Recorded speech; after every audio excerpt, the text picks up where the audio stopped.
grapes one day and drink the wine the next day, wine don't ferment that fast. Come on. Nobody ever explained Adam and Eve and their sons and why they got the wives for it, but they were the only people on earth.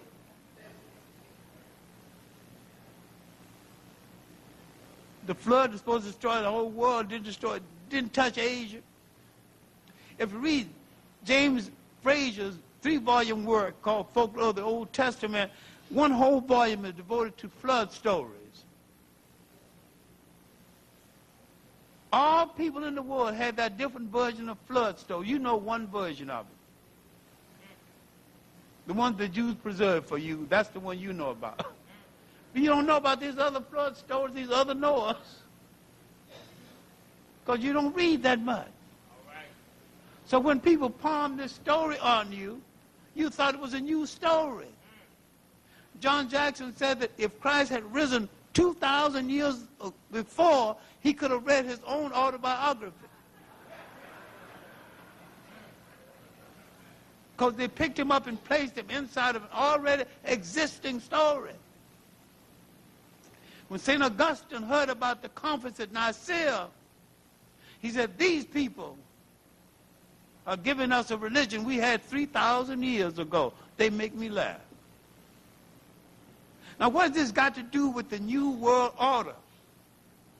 It has to do with because the imprisonment of your mind around concepts that you have not properly examined had made you a pawn in somebody else's game.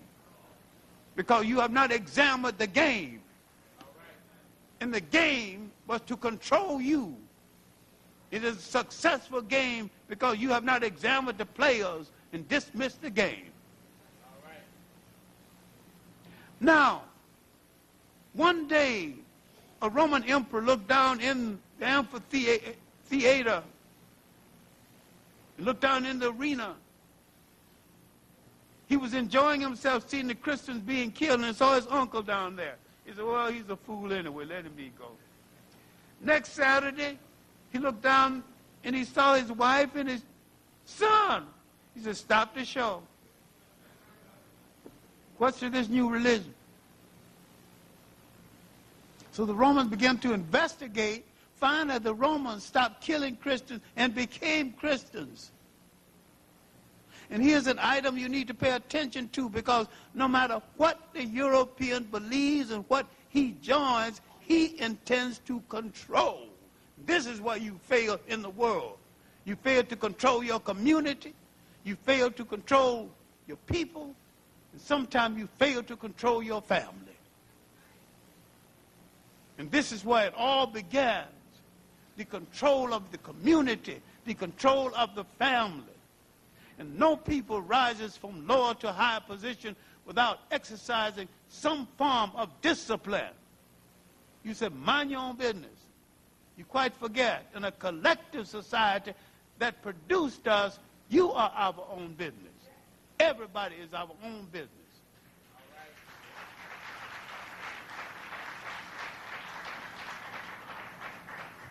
Now, Constantine, a degenerate, but we'll talk about this later, made Christianity the official religion of the Roman Empire. Now, at the conference at Nicaea, 325 A.D., they began to Christianize this religion, and this religion became the handmaiden of their conquest of other people, just like Islam became the handmaid of Arab conquest and domination of other people, and it still is. And the black Muslims who don't know this hadn't taken time out to study the faith.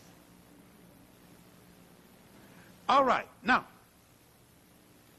after the Romans took over Christianity, they declared war on the African Christian for the control of the church, because no matter where the European is in the world, he intends to control. Now, once you understand that, you understand why I say the New World Order is a continuation of the Old World Order.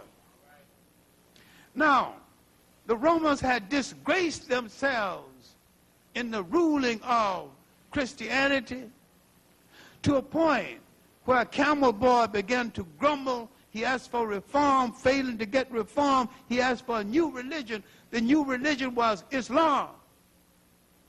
The Africans thought that this new religion would get the Romans off of their back. They were right. The new religion got the Romans off of their back, but the new religion replaced the Romans on their back, and that new religion is still on their back. I'm talking about Islam. Every religion that came into Africa from the outside came to oppress the African. Islam, no exception.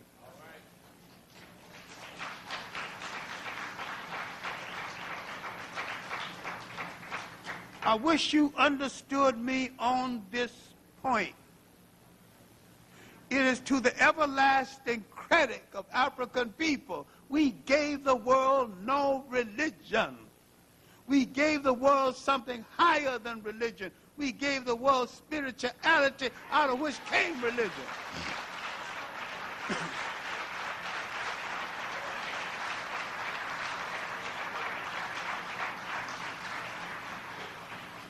We gave the world humanity, human feelings. We gave the world the system that a political opportunist and a Johnny-come-lately called Karl Marx would later call socialism. We had this system thousands of years before. We did not dogmatize it and formalize it. We just lived it out.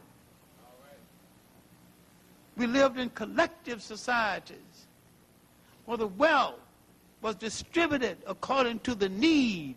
The king was the guardian of the wealth, but not the owner of the wealth. And everybody got according to his needs. You thought there was something, when it came from Europe, you said Karl Marx said it, you thought it was something new. An African pharaoh preached this from a throne 1,300 years before the birth of Christ, named Akhenaten, called the heretic pharaoh. Nothing especially new. In those river valleys of Africa, we have to understand that Africa created its own world order. And that world order was built around the family, the community, the state, as the collective property of all the people. Our great tragedy in the world is that we have been taken out of the state. We have been deprived of the concept of the state as we originally developed the state. The state is the container for a people's aspirations, for a people's hopes, a people's desire, a people's defense. Now, what happened to the Japanese being defeated? 2 atomic bombs thrown on them. How could they recover? Why didn't we recover? The Japanese were never taken out of their state physically. They never let the enemy change their educational system. They never let the enemy change the thing that was taken away from us, the image of God as we conceive God to be. All right.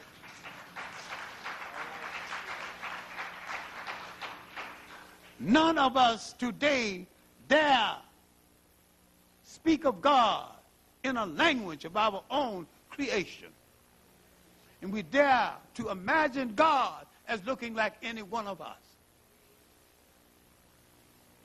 Today in Japan, the Buddha looks Japanese. In Indonesia, he looks Indonesian. In China, he looks Chinese. No contradiction. God must reflect the worshiper.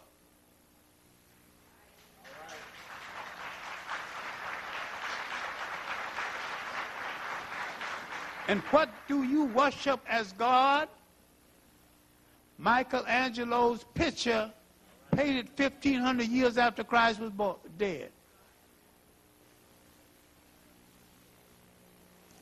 How could Michelangelo know how Christ looked? He did 1,500 years. Michelangelo paints a picture commissioned by the Pope. Michelangelo gives him a beard. How do you know? Blue eyes, blondish. Michelangelo painted the Last Supper. He wants to. He needs some models now. He got to have 13 people now. He don't want to pay much money. So he goes to a local jail and gets some people that are not doing anything.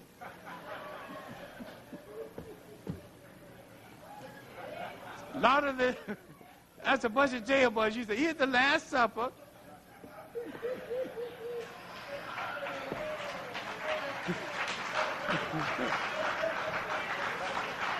Bunch of Italian jailbirds. And you looking dewy-eyed, thinking you looking at a holy picture. Well, you could be right, you could be wrong. You don't think. Think who painted the picture. Every time you see a lion and a man in the picture, a man is chasing the lion. But man painted the picture. When the lion paints the picture, the lion will be chasing the man. At what time are we going to suspend all of this falling for other people's nonsense and look at who painted that picture? All right. Then react accordingly. So the Japanese would not let them take away their God, would not let them take them physically out of the nation of their birth and their development. Now, I have no romance for the Japanese. I think some of them are yellow racists. So that's not my point. But when that American kicked open the door and told them, trade with the West whether you like it or not, they took humble and began to trade with the West, send their children to all Western schools, learn that technology. By 1905, they learned so much technology, they kicked Russia's butt in the Sino-Japanese War. Then people began to show them some respect. They came to America, they studied in MIT. Nobody would date a little Japanese. They were lonely. Ever see them on Sunday, all alone, taking out little pictures? They take a train, go home and build a train. Take a skyscraper, go home and build a skyscraper. Send their textbooks home, people at home study. Most of the Japanese field officers were trained at the Virginia Military Institute where they wouldn't even let a black man sweep the floor. They insulted them, almost spit on them. But they were told to get the technology and bring it home. If they smeared their body waste in your face, apologize for your face being in their way.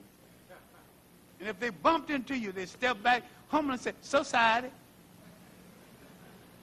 They dropped their thank you note at Pearl Harbor.